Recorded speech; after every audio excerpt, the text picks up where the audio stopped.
A man who was shot and killed by Clark County deputies 4 years ago says they're grateful after a settlement was reached in their wrongful death lawsuit. Clark County agreed to pay the family of Kevin Peterson Jr. more than $1 million. Fox 12's Amel Elhel joins us now live from where it all happened with the update. Amel?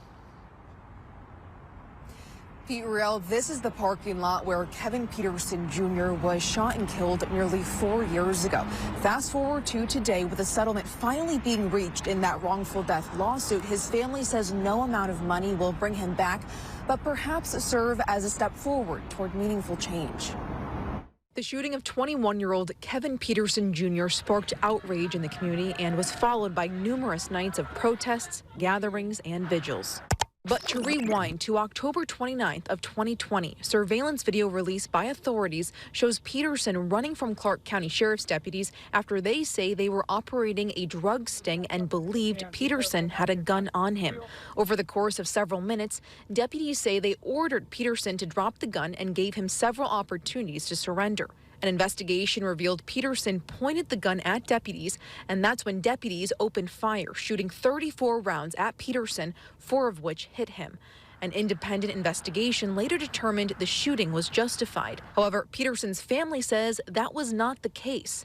They filed a wrongful death lawsuit against the sheriff's office and the deputies involved, claiming negligence, use of excessive force, and brutality. Attorneys for the family claim that what deputies thought was a gun in Peterson's hand was actually a cell phone. 4 years after Peterson's death, a trial for the lawsuit was set for November 12th.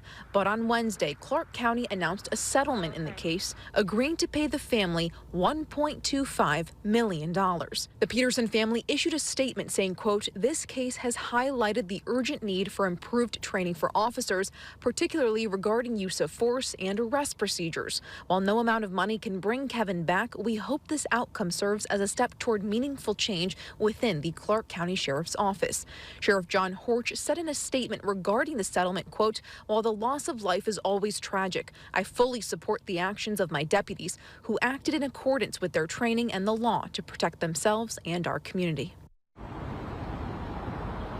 We did reach out to the prosecuting attorney's office for comment on today's settlement, but we have yet to hear back. However, Clark County did say they believe this settlement will allow both parties to move forward.